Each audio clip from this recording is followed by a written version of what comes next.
Hello everyone, কেমন আছো তোমরা সবাই? It's day 5 of regularly posting video for 30 days. চলো আজকে দিনটা শুরু করা যাক। আজ হলো 1 নভেম্বর, শনিবার। সকাল থেকেই না ওয়েদারের মুখ ভার। এই কখনো রোদ দিচ্ছে, আবার কখনো মেঘলা, আর সেই মতোই গুমোট হয়ে আছে। একটুও হাওয়া দিচ্ছে না। সকাল সকালই কেমন একটা অস্বস্তি ফিল করছি।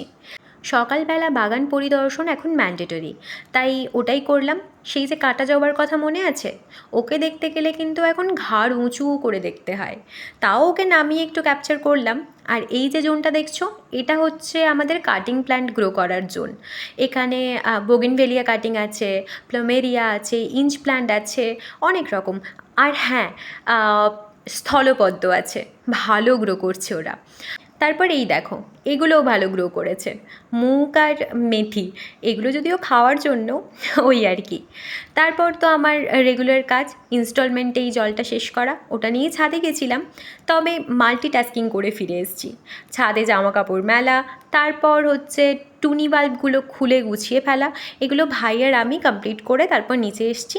নিচে এসেই প্রথমে যে কাজটা করলাম সেটা হলো ওর জন্য বানিয়েছিলাম র চা, আর মা আমার জন্য বানিয়ে দিয়েছিল এই হার্বাল টিটা।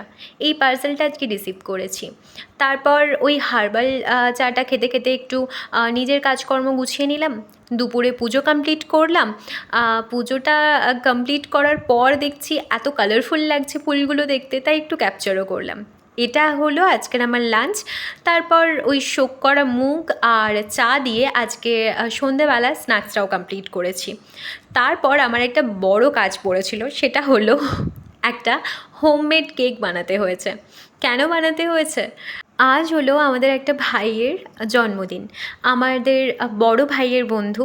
তো ওকে ওই সন্ধেবেলা বাড়িতে ডাকা হয়েছে।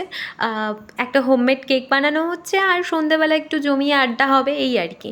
তো ওদেরই অনারে সন্ধেবেলা না, এটা রাত্রে খাওয়া দাওয়ার পর বানানো হচ্ছে ব্ল্যাক কফি। এই হলো আমাদের বার্থডে বয়।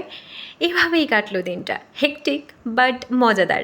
চলো আজকের মতো টাটা, কাল দেখা হচ্ছে। এলাম।